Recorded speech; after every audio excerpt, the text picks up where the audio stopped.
Hey, Brian Sullivan, founder of Precise Selling, with your weekly video tip. It usually lasts 3 minutes. If I talk too much, it goes 4 or 5, but I hope you enjoy it. Now, I'm talking this week specifically to you salespeople. This is somebody who either goes out and sees customers live, or maybe you sit on the phone and you bang out a lot of calls with either existing customers or you're cold prospecting. Now, I want you to think of the very last sales call that you made. Now, if I ask the question, let's say we're sitting in that car and we're evaluating our call together. Maybe we're at Starbucks having a nice latte, and I ask this question of you. I say, okay, tell me how the call went. What would you say to me? Now, let me tell you what the average salesperson says. I guess regardless of how that call went. Usually goes like this. Yeah, I think it went pretty well. I think the customer was pretty engaged. I think they kind of liked what we had to say, and they did have a couple questions, but I think it went well. And of course, if I was sitting in that car, I'd say, so what's going to happen from here? And then the answer is usually, well, I'll follow up, probably follow up next week, just check in on it. And of course, I can't wait to get the hell out of that car. You're saying, why? Well, here's the point.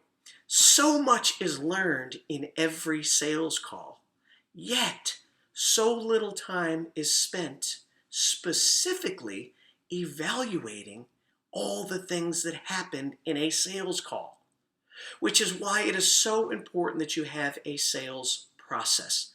Now, I don't care if it's precise selling or one of the other acronyms that exist out there.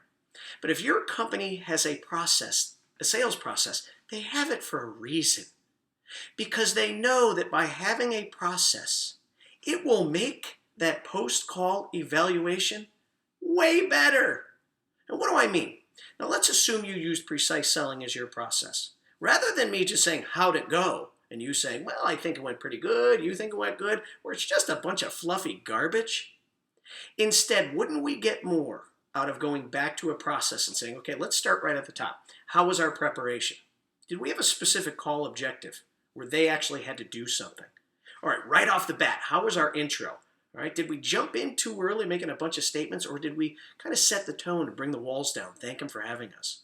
Now, when the time was right, which should be early in the call, did we ask enough questions? Did we find out what they're using, what they've looked at, what they like, what they don't like? Okay, now when we had to convey our solution, how did we use our selling materials? Right? Were we good, in fact, even holding them or directing the eyeball to the right part of that brochure?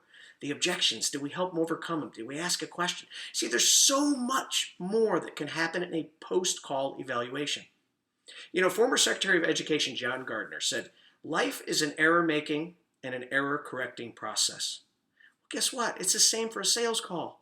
Sales is an error-making and an error-correcting process.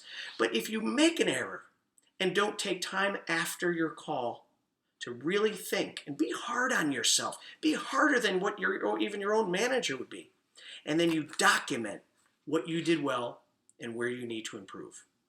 Watch how you get better on every call. Now, we use something in Precise Selling called the Precise Call Book. It's nothing more than a simple notepad where my students and myself will take 2 minutes and write these things down. And you know what's really cool? Before that next call I make or one of my students make, they go back and look at what they did well so that they keep doing it. And they go back and look at where they need to improve. And I promise you, in that sales call, guess what they don't screw up again? Well, they don't screw up what they screwed up in the last call. Why?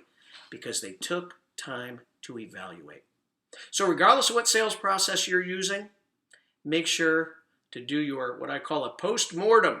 Break down what you did well, what you need to improve on, and watch how you get better on every call.